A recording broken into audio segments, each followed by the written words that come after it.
नमस्कार दोस्तों, welcome to Rajasthan cell sunset test series. Question number 62। Digital जानकारी के लिए मापक्रम की इकाइयों का सही क्रम चुनना है, जो कि सबसे पहले छोटी इकाई एंड देन बड़ी इकाइयों में अनुक्रम जमाना है। इसमें से सही आंसर चुनना है 1, 2, 3, 4, 5। कौन सा आंसर सही है? चलिए देखते हैं। ये ब्रिटिश की सबसे छोटी इकाई है, उससे अधिक byte and then kilobyte, megabyte and gigabyte and terabyte. आप हार्ड डिस्क वगैरह में देखते होंगे, ये टेराबाइट्स में हार्ड डिस्क होती है और जीबी में भी होती है जो कि गीगाबाइट है। एंड देन एमबी, मेगाबाइट जो आप मेमोरी कार्ड वगैरह यूज करते हैं उनमें अधिकतर देखते होंगे। एंड देन किलोबाइट जो कि वाईफाई स्पीड वगैरह में, नेट की स्पीड में अधिकतर देखने को मिलता है। चलिए इसकी व्याख्या देखते हैं।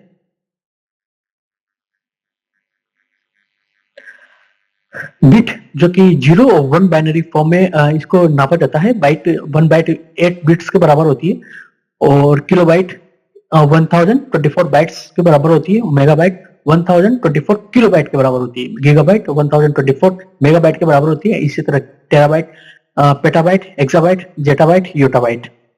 चलिए अगला क्वेश्चन देखते हैं। 23 अगस्त 2023 के एशियाई लड़ाकू विमान तेजस से अस्त्र मिसाइल को सफलतापूर्वक परीक्षण किया गया था। वो कौन सी मिसाइल थी? दृश्य सीमा से परे, अर्थात जो दृष्टि आंखों से देखा ना जा सके इतनी लंबी दूरी तक। इसमें रेंज फिक्स नहीं है, बस आंखों से देखा ना जा सके वहां दूरी तक या उससे अधिक। हवा में मार करने वाली मिसाइल। दूसरा है दृश्य सीमा से परे, बियॉन्ड विजुअल रेंज। हवा में मार करने वाली मिसाइल दृश्य सीमा के भीतर, अर्थात जिसको आंखों से देखा जा सके। हवा में मार करने वाली मिसाइल या दृश्य सीमा के भीतर सतह से हवा में मार करने वाली मिसाइल। कौन सा आंसर सही है या नहीं मालूम? देखिए इसका सही आंसर ये दृश्य सीमा से परे हवा में मार करने वाली मिसाइल, इसका सही आंसर है 63। इसकी व्याख्या कुछ इस प्रकार है, इसको पॉज करके पढ़ लीजिएगा। इसकी रेंज 90 किलोमीटर है अस्त्र मिसाइल की। चलिए अगला क्वेश्चन देखते हैं। श्रीहरिकोटा से अप्रैल 23 में उपग्रह टेलियोस 2 तथा ल्यूमिनाइट 4 के प्रमोशन जिस लॉन्चर से किया गया था वो कौन सा था? SSLV, LVME, PSLV, GSLV. देखिए ये SSLV small satellite launch vehicle है जो कि छोटे उपग्रहों को भेजा जाता है, और जीएसएलवी ये काफी भारी भरकम उपग्रह है और काफी खर्चीला उपग्रह है। इस लॉन्च व्हीकल है, ना कि उपग्रह इनमें भेजे जाते हैं, ये लॉन्च व्हीकल है। और PSLV polar satellite launch vehicle, ये क्रम जो है जैसे कि C1 से अब तक C55 पीएसएलवी भेजे जा चुके हैं। इस तरह से इनका क्रम होता है, C55 और C49, C40, 35। इसी तरह चंद्रयान भी कुछ इस पीएसएलवी में भेजे गए थे।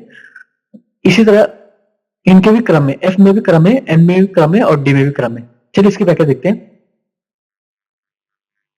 श्रीहरिकोटा से 23 अप्रैल को टेलियोस 2 और ल्यूमिनाइट 4 का प्रमोशन जो किया गया था वो PSLV polar satellite launch vehicle C55 के द्वारा किया गया था। 23 अप्रैल को भारतीय अंतरिक्ष अनुसंधान संगठन इसरो ने श्रीहरिकोटा स्थित सतीश धवन अंतरिक्ष केंद्र से टेलियोस 2 और ल्यूमिनाइट 4 उपग्रहों का सफलतापूर्वक प्रक्षेपण किया था। यह प्रक्षेपण PSLV C55 polar satellite launch vehicle के माध्यम से किया गया था। यह मिशन भारतीय अंतरिक्ष कार्यक्रम में एक महत्वपूर्ण उपलब्धि है, जिसके प्रमुख बिंदु पीएसएलवी C55 लॉन्च व्हीकल का नाम है और उपग्रह के उद्देश्य क्या थे। इसमें 7 सिंथेटिक अपर्चर रेडार तकनीक का उपयोग किया गया था। और ल्यूमिनाइट 4 सिंगापुर का एक और उपग्रह है जो डेटा कम्युनिकेशन और तकनीकी परीक्षणों को सहायता करेगा। और श्रीहरिकोटा कहां पर है? ये आंध्र प्रदेश में। इस मिशन की विशेषताएं क्या है? पीएसएलवी कोर अलोन कॉन्फ़िगरेशन में इस्तेमाल किया गया पीएसएलवी 55 को और न्यू स्पेस इंडिया लिमिटेड के तहत किया गया था, जो वाणिज्यिक प्रक्षेपणों सेवाओं को प्रबंधन करता है। ये दोनों उपग्रह सिंगापुर सरकार और संबंधित एजेंसियों द्वारा विकसित किए गए हैं। तकनीकी और रणनीतिक महत्व, इसमें सार तकनीक दिन और रात किसी भी मौसम में पृथ्वी की इमरजेंसी सक्षम बनाती है। सॉरी, इमेजिंग को सक्षम बनाती है, अर्थात नाइट विजन का भी काम करती है एक तरह से देखा जाए। चलिए अगला क्वेश्चन देखते हैं। इसको चंद्रयान 3 और आदित्य 11 जैसे मिशनों को सफलतापूर्वक भारत ने वैश्विक स्थिति को मजबूत किया है, और ये भी इन्हीं से किया गया था, अर्थात पीसीएलवी से किया गया था। चलिए अगला क्वेश्चन देखते हैं। यदि किसी पदार्थ की एक विमा को नैनो रेंज तक घटा दिया गया हो, जबकि अन्य दो विमाएं वहीं बनी रहती हो, तो प्राप्त संरचना कहलाती है quantum step, quantum well, quantum dot, quantum wire, या नहीं मालूम कौन सा सही है। देखिए इसका क्वांटम वेल इसका सही आंसर है। इसकी व्याख्या, जब किसी पदार्थ की एक विमा को नैनोमीटर 10⁻⁻9 मीटर तक सीमित कर दिया जाता है, जबकि अन्य दो विमाएं अपनी सामान्य स्थिति में बनी रहती है, तो ऐसी संरचना को क्वांटम वेल कहा जाता है। 10⁻⁻9 यह नैनोमीटर में होता है, अर्थात जो मीटर है अपॉन 10⁻9, 1/10⁻9, और एंगस्ट्रॉम 10⁻10 होता है। क्वांटम वेल का परिचय आखिर होता क्या है? यह एक नैनो स्ट्रक्चर है जो इलेक्ट्रॉन की गति को केवल दो विमाओं में 2D में सीमित कर देता है। तीसरी विमा में इलेक्ट्रॉन का स्थानांतरण बाधित होता है, जिससे ऊर्जा स्तर क्वांटमाइज्ड डिस्क्रेट हो जाती है। यह संरचना अर्धचालक सामग्री के पतले परतों के माध्यम से बनाई जाती है। इसकी विशेषताएं क्या क्या है, और इसके उपयोग और उदाहरण, और भविष्य में क्या क्या संभावनाएं इनकी।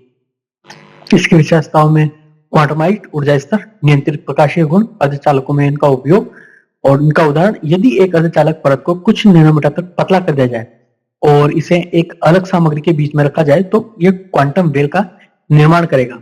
इसका उपयोग, यह क्वांटम वेल तकनीक का उपयोग लेजर डायोड, एलईडी और फोटो डिटेक्टर में किया जाता है। ट्रांजिस्टर, उच्च गति वाले ट्रांजिस्टर बनाने में इसका महत्व है। सेंसर और नैनो डिवाइस में इनका उपयोग किया जाता है। चलिए अगला प्रश्न देखते हैं। इनमें से कौन सा फाइल प्रारूप वीडियो फाइल प्रारूप नहीं है? देखिए ये MP3 जो सॉन्ग होते हैं वो वीडियो फाइल नहीं है, ये ऑडियो फाइल है। बाकी ये सब AVI प्रिंट होता है, MP4 होता है, MOV होता है। चलिए इसकी व्याख्या देखते हैं।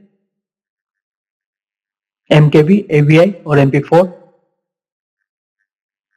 और MP4 जो ये वीडियो फाइल है, इसमें पहले 264 प्रिंट आता था इसका, परंतु अभी काफी इसमें सुधार देखने को मिला है। ये 265 में आता है, जो कि फाइलों की साइज बहुत छोटी होती है और प्रिंट वही होता है, वही देता है, मतलब काफी अच्छा प्रिंट होता है। परंतु फाइल का साइज यूं मानिए कि 5 से 6 गुना फाइल की साइज। अगर 1 GB की फाइल है तो आपको 70 MB में ही वो फाइल निर्माण करने में सहायता होगी। VLC प्लेयर से आप कर सकते हैं, वैसे करना चाहिए तो कन्वर्ट भी हो जाती है, और फाइल का साइज बहुत कम होता है, प्रिंट सेम हो जाता है, वही प्रिंट होता है।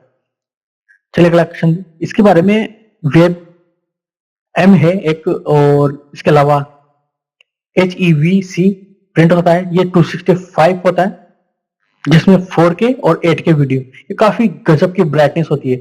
जो हम टीवी वगैरह में देखते हैं वो 1080 पिक्सल की होती है, 920 × 1080 पिक्सल की होती है, और 4K 8K काफी अच्छा होता है। अभी 12K भी होता है वैसे, वो और भी ग्रेट गजब का प्रिंट होता है। MPEG, और देखिए ये H265 HEVC और AVI जैसे फॉर्मेट तेजी से लोकप्रिय हो रहे हैं क्योंकि वे उच्च गुणवत्ता और छोटी फाइल साइज होती है।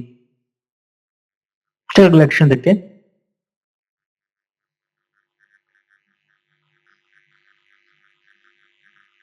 GP और FLV और WMV विंडो मीडिया प्लेयर होता है, और MOV इसका उपयोग एप्पल के क्विक टाइम प्लेयर के लिए किया जाता है। मैक और iOS एंड्रॉइड जो डिवाइस होते हैं उनके लिए। और फ्लैश वीडियो फॉर्मेट, ये जो एडोबी फ्लैश प्लेयर द्वारा सपोर्ट किया जाता है। चलिए अगला क्वेश्चन देखते हैं। प्रोटीन के संदर्भ में गलत कथनों को चुनना है। हम प्रोटीन जंतु तथा पादप दोनों से प्राप्त करते हैं। गलत कथन चुनना है। प्रोटीन एमिनो अम्ल से बने होते हैं और हमारे शरीर में के वजन का लगभग 30% हिस्सा प्रोटीन का होता है। प्रोटीन हमारे शरीर की रचक खंड, बिल्डिंग ब्लॉक कहलाते हैं। यह नहीं मालूम। देखिए इसका आंसर देखते हैं। कौन सा सही है? 1, 2, 3, 4, 5। इसका सही आंसर है तीसरा, जो कि गलत है। हमारे शरीर के वजन का लगभग 30% हिस्सा प्रोटीन का होता है, ये गलत है। और हमारे प्रोटीन का शरीर का बिल्डिंग ब्लॉक प्रोटीन ही कहलाता है, ये सही बात है। ये अम्ल से बना होता है और ये पादप और जंतुओं दोनों स्रोतों से प्राप्त किया जाता है, जैसे कि फल फ्रूट है और जंतुओं से जो कि मीट, अंडे, एग्स वगैरह है। इसकी व्याख्या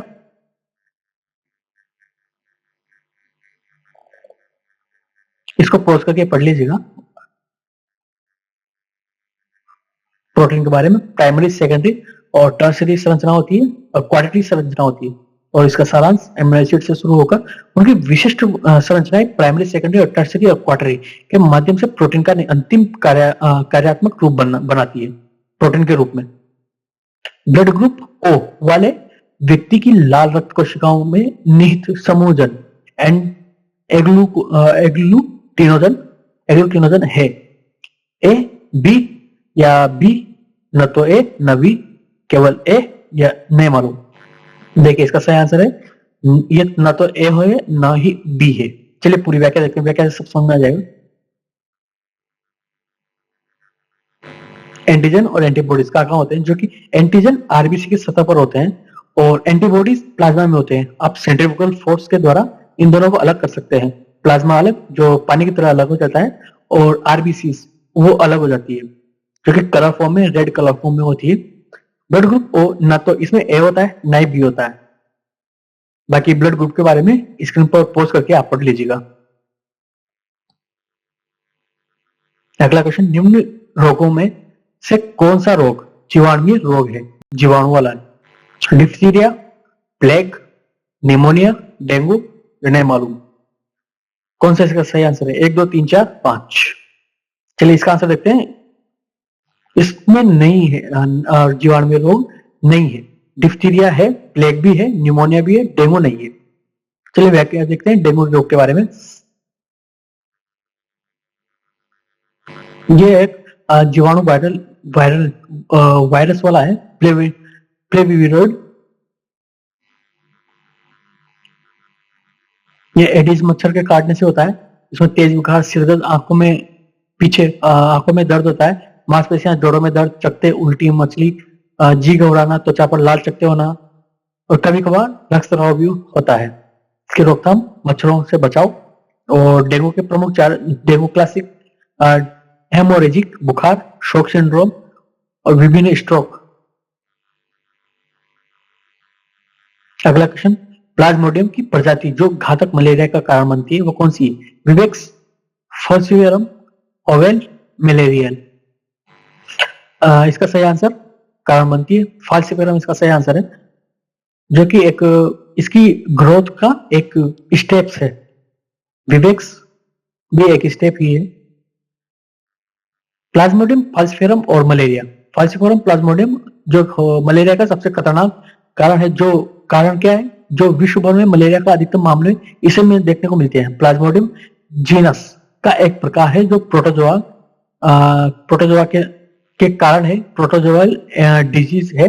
मदर एनोफिलीज मच्छर के काटने के द्वारा होता है। और संक्रमण का तरीका, जब मच्छर संक्रमित व्यक्ति के खून को चटता है, अर्थात उसमें बैक्टीरिया डालता है, तो उसमें मौजूद प्लाज्मोडियम वो बढ़ता है, वो ग्रोथ करने लगता है। तो इसका स्टेप है कि स्पोरोजोइट्स मच्छर के शरीर में प्रवेश करता है और मच्छर जब स्वस्थ व्यक्ति को काटता है तो प्लाज्मोडियम के स्पोरोजोइट्स व्यक्ति के रक्त में प्रवेश कर जाते हैं। इसका क्रम जो है, मच्छर से मनुष्य में काटना, फिर वापस मच्छर में जाना, फिर वापस काटना। मच्छर में शरीर में प्लाज्मोडियम के लार्वा को बनने पर उसी को स्पोरोजोइट्स के रूप में कहा जाता है।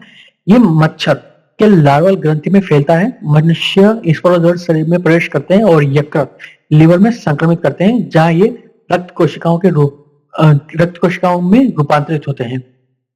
रक्त में इनकी वृद्धि और विभाजन से मेरोजोइट्स और फिर गैमेटोजोइट्स बनते हैं। इसमें हेमोजोइट्स, जिसमें रक्त कोशिकाएं फट जाती है, उसे मस्तिष्क मलेरिया का कारण बनता है, जिससे मृत्यु भी हो सकती है। ये काफी घातक रूप है इसका। रोकथाम और इलाज, एंटी मलेरियल जैसे कि क्विनोन, आर्टेमिसिन, क्लोरोक्विनोन, के द्वारा किया जाता है। मच्छर जनित संक्रमण को रोकने के लिए मच्छरदानी, मच्छर क्या कहते हो आपको सब पता होगा। प्लाज्मोडियम फैल्सिफेरम संक्रमण के कारण होता है जटिलताएं। चलिए अगला क्वेश्चन देखते हैं। एनटीयू मापने की इकाई है। पानी का दाब, जल का तापमान, जल की अम्लता या अविरलता, टर्बिडिटी जिसे बोलते हैं। देखिए ये इसका एनटीयू का मापने की इकाई है, जल की अविरलता टर्बिडिटी को मापने की इकाई है। इसकी व्याख्या, इसको आप यूं समझिए कि धूल भरा पानी और एक साफ सुथरा पानी जिसमें पानी की जो किरणें हैं, पानी में सूर्य की किरणों की मात्रा कितनी नीचे तक जा सकती है, उसे टर्बिडिटी नेफ्लोमीटर के द्वारा मापी जाता है। एनटीयू नेफ्लोमीटर टर्बिडिटी यूनिट जिसे कहा जाता है। ये एक इकाई है। जल की देखिए यहां समझिए, नामक यंत्र से जल की अविरलता मापी जाती है जो जल के भीतर प्रकाश के विक्षेपण की मात्रा को मापता है। ठीक है, बाकी पढ़ लीजिएगा आप ये, इसको पॉज करके।